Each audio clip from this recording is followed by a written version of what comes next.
fa misy tanana henoko tena mipetraka eo ambolohako eo dia manafisafotriny hoe manosotra zany.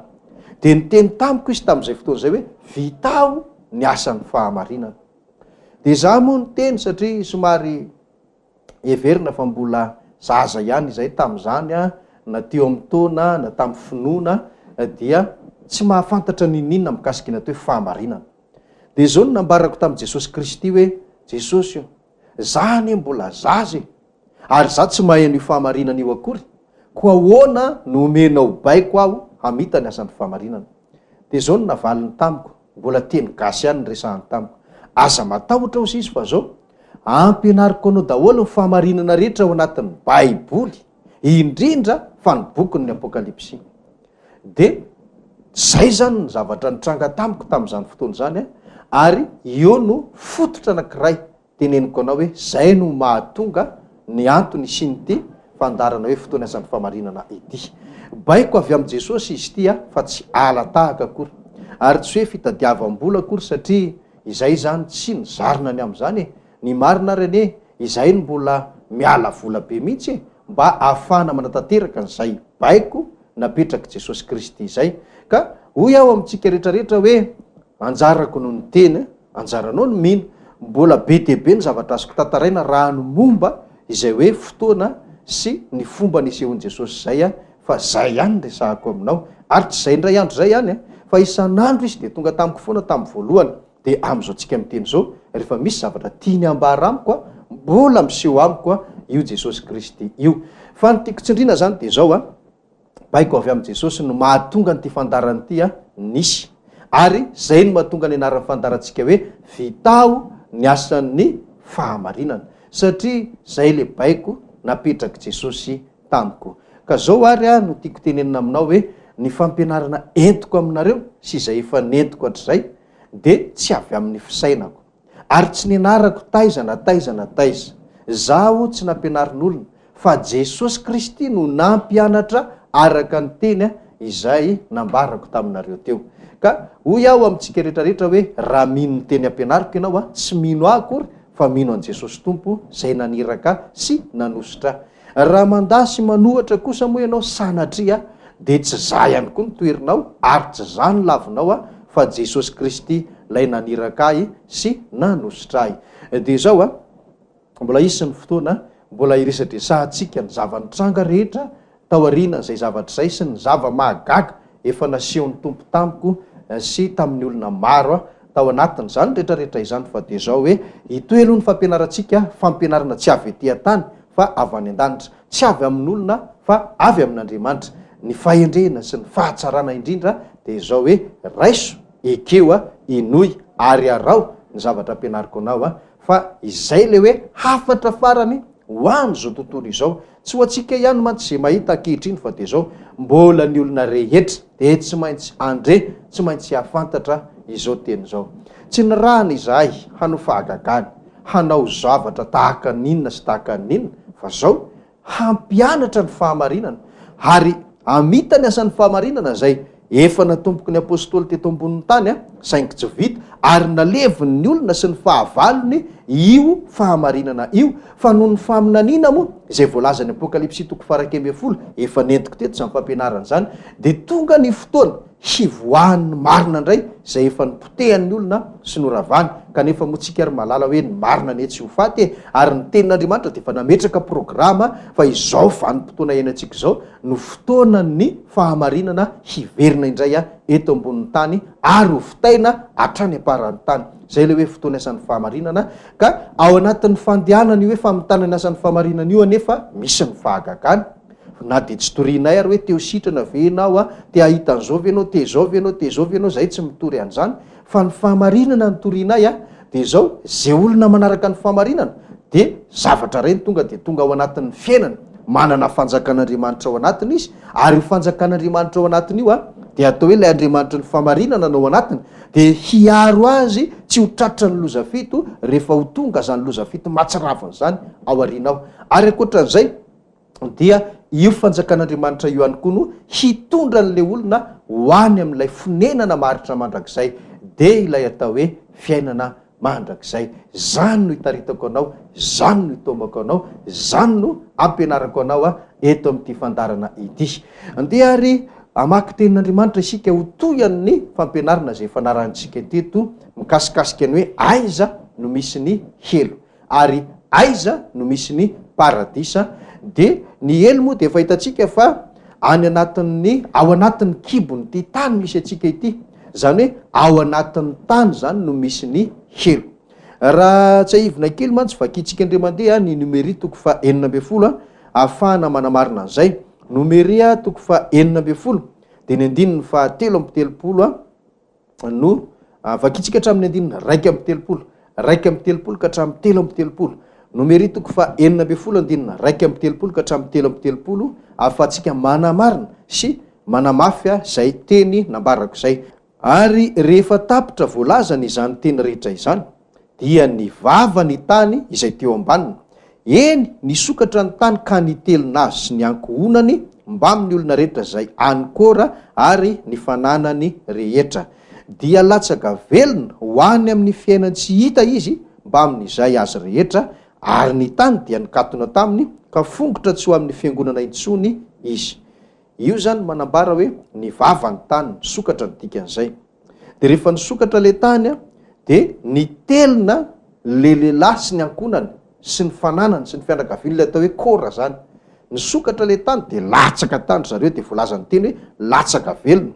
De izy le latsaka velona iny nambara eo amin'ny andininy 7 hoe latsaka velona ho any amin'ny fiainan tsy hita. Ny dikany de zao, ny fiainan tsy hita de ao anatin'ny tany satria latsaka tany anatin'ny tany le olona voasoratra eto. Io fiainatsy hita io anefa le voalazany amin'ny Lioka toko fa 40 hoe misy afo mirehatra, izay ambaran Jesosy ao amin'ny Marka toko fa 7 hoe helo, misy afo tsy mety maty na tsy azo finoana. Zay zany no manamafy fa ny helo tsy eny amin'ny abakabaka eny ary tsy any amin'ny planeta hafa any, tsy any amin'ny tontolo hafa any, tsy any amin'ny galaksia hafa any, tsy any amin'ny zavatra ivelany ty tany ty, fa tena ao anatiny ty tany ty no misy ny helo. De efa nao marinitsika moa zany hoe tahaka ny moterana tôbila sy ny moto sy ny karazany hoe afo ny manodina an'ireny motera reny de zay koa ny fisian'ny afo ato anatin'ity tany ty no mahatonga ny tany miodina, satria tsika de mahalala fa miodina ny tany sady miodina amin'ny tenany no miodina manodidina ny masoandro, ka raha tsy misy afo tsy afaka iodina io. Tahaka ny hoe raha tsy misy afo mirehitra anatin'ny motera ray tsy afaka miodina ny motera ray. Dia manamafy fotsiny moa zany ny hoe zay mahalala ny atao hoe magma de mahafantatra fa afo anatin'ny tany ingeny magma ary tahaka zany koa ny fisian'ny volcan izay misy ety ambonin'ny tany amin'ny faritra sasany eto amin'izao tontolo zao, afo avao anatin'ny tany koa no mivoaka. Zany manamarina fa misy afo anatin'ny tany ary io afo anatin'ny tany io no atao hoe helo. Ny fanontaniana manaraka de hoe aiza indray ary ny paradisa? Ny elo sy ny paradisa mantsy araka ny fampianarana nampianariko teto zany de hoe fitoerany fanahan'ny olona maty, ny fanahany fa tsy ny nofony. Fa ny nofon'ny olona moa de sasany any am-pasana, sasany tsy hita faty, sasany any anaty ranomasina, sasany lan'ny biby sy ny karazany. De samy tsy hita zany fa de hoe any amin'ny toerana tsy voatonona sy tsy voatanisany misy ny nofon'ny olona, akoatran'izay hoe voatahiry sy voalefina any amin'ny karazana fasana isan-karazany. De ny fanahany de any amin'ny elo ny sasany, any amin'ny paradisa ny sasany. Le any amin'ny elo de zay olona tsy nanao sitrapon'Andriamanitra na hoe tsy nanaraka ny tenin'Andriamanitra araka ny famarinana zay nampianarina taminy kanefa tsy narahany de maty izy avy eo, any amin'ny elo misy ny fanahany. Fa raha olona kosa izy zany nandre tenin'ny famarinana de nanaraka an'iny ary nampiatra an'iny tamin'ny fiainany ka maty le olona de any amin'ny paradisa ny misy ny fanahany. Zay ny mahasamihafa ny paradisa sy ny helo. Ary reo de mbola fitoerana fitsara fanahan'ny maty am'izao tsika amin'ny teny zao. Efa misy ary efa be deabe ny fanahan'ny olona maty ary fa tsy hoe mbola ho avy akory. Dikany de hoe tsy reo zany le hoe ho avy mandrakizay, zany hoe ny elo tsy mbola afo be maritra mandrakizay ary ny paradisa ihany koa tsy hoe fiainana mandrakizay fa zavatra efa misy ary toerana efa misy de fanahan'ny olona maty no any am'izao tsika amin'ny teny zao. Aiza indray ary no toerana misy izany atao hoe paradisa izany mba tsy haela ny fotoanantsika. Amaky tenin'Andriamanitra tsika amin'ny Korintianina 2 de ny toko 12. Korintianina 2 toko 12 de andininy voalohany andininy 2 avy hatrany ny vakitsika ka hatrany amin'ny 14. Koritianina 2 toko 12 2 ka hatramin'ny 14. Amin'ny anaran'i Jesosy zanak'Andriamanitra no makitsika ny teny ary zao ny voalazany teny. Mahalala olona anankiray ao amin'ny Kristy aho, tokony ho 14 taona lasa izay. Na tao amin'ny tena na tsy tao amin'ny tena tsy fantatro, Andriamanitra ny mahalala. Lay anankiray dia nakarina ho any amin'ny lanitra 7. Ary mahalala lay olona anankiray aho, na tao amin'ny tena na tsy tao amin'ny tena tsy fantatro, Andriamanitra ny mahalala, fa nakarina ho any paradisa izy ka nandre teny tsy azo tenenina sady tsy tokony ho lazain'olona. Eto zany ny paradisa dia zao. Misy olona anankiray izy voalaza amin'ny Paoly, izy ity moa zany raha ohatra ka ataony fandalinana dia tsy iza fa izy ihany ange ny teneniny amin'ny hoe, zany hoe Paoly ihany zany ty resahany hoe olona anankiray ty. Dia ilay izy tsy fantatra hoe tao amin'ny tena na tsy tao amin'ny tena. Dikan'izay zany dia hoe tsy fantany zany na hoe le vata tena ny ve nakany sa ny fanahy nakany, zay ny dikan'io. Dia tsy fantatro izy fa Andriamanitra ny mahafantatra hoe le vatany mihitsy ve nakany sa le fanahy fotsiny nakany. Fa ny voalazany zany dia nakaiza ary olona io. Tokony 14 taona lasa zay ozy izy.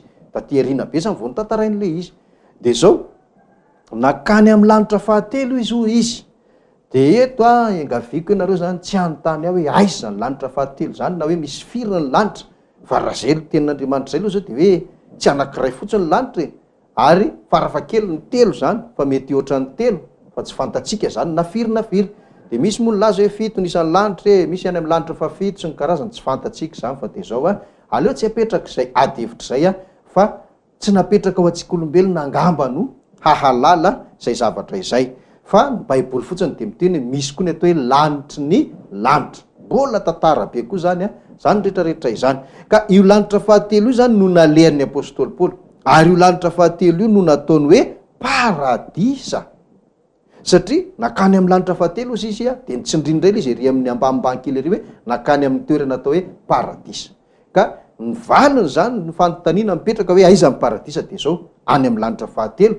Fa ny fanontaniana tsy azo apetraka fotsiny dia hoe aiza zany lanitra 7 zany dia zao raha nytany an'izany ianao dia zao pastera tsy mahay mivaliny zany. Tsy mahay mivaliny zany hoe aiza zany ary Jesosy tsy nilaza an'izany tamiko sady tsy tokony ho anontaniantsika ihany koa zany zay fa dia hoe any no misy ny paradisa. Dia misy teny kely tsindriko fotsiny eto. Be dehibe zany ny olona trany ampitan-dranomasina treto Madagasikara dia be dehibe ny olona nilaza hoe maty aho dia avy eo nitsangana indray dia nakany amin'ny elo dia nakany amin'ny paradisa. Tsika zany tsy ametraka ady hevitra be mikasika an'ireo fa dia zao rehefa dinihana ohatrany hoe zavatra ray ihany no tenenin'ireny olona ireny. Be dehibe izy hatrany ampitan-dranomasina hatretỳ Madagasikara. Dia zavatra mitovitovy daholo zavatra lazainy fa fomba filazany azy fotsiny sy ny fisehony ohatrany samy hafa. Dia tsy izaho moa zany no anamarina sy tsara ety milaingy reny na diso reny na ohatra zany reny fa zao fotsiny ny marina zany araka ny voalaza amin'ny Baiboly. Dia raha misy olona makany amin'ny paradisa, misy olona makany zany ohatra amin'ny Paoly, dia izay koa nge mba efa tany fa zay tsy mitantara ninnininy rehefa nanehoan'i Jesosy zavatra mihitsy zay fa zao fotsiny hoe ny any amin'ny paradisa zany dia zao voalazan'ity teny ity fa dia hoe tsy azo tenenina zavatra hitany ary tsy tokony ho lazain'olona. Fa za zany tena ohatrany hoe milaza aminao hoe mba dinidinio ihany le zavatra inona. Fa misy milaza hoe tany amin'ny paradisa dia nahitan'izao dia zao zavatra misy ihany nge sady tsy azo tenenina tsy azo tononona tsy tokony ho lazain'olona akory. Ny marina ary dia zao hoe tsy hain'ny fisainan'ny olona sy ny vavan'ny olona no mitantara ny zavatra misy any amin'ny paradisa. Raha araka ty tenin'Andriamanitra ity zay no lazaiko anao hoe za zao koa nge efa mba nentin'Andriamanitra tany. Zay le niresahako hoe mbola isy fotoana aho iresahako aminao ny zavatra rehetra zay nataon'i Jesosy tamiko fa dia hoe apetratsika amin'Andriamanitra moa ny amin'ny zavatra rehetra momba an'izay fa dia zao aloha mbola fampianarana no mameno ny programantsika rehetrarehetra. Zay zany ny misy ny lanitra ny misy ny paradisa dia any amin'ny lanitra 7. Dia zay zany ny voavaly ny fanontaniantsika hoe aiza ny elo ao ankibon'ny tany, aiza ny paradisa any amin'ny lanitra 7. Ny paradisa zany tena hoe any amin'ny tontolo hafa. Dia any amin'ny paradisa io no misy an'ry Abrahama sy ry Lazarosy le tantara vakina atao amin'ny Luka 4:20 iny dia tany nalehan'i Jesosy le lehilahy anankiray rehefa maty samy maty ry zareo any daholo maty rehetrarehetra hatramin'izao tsika miteny zao ka hatramin'izay natany tany ka nanao ny sitrapon'Andriamanitra zay nitakiana taminy dia any amin'ny paradisa daholo ny fanahan'izy ireo. Dia ity no naporifoky fa tsy mbola fiainana mandrakizay ny paradisa.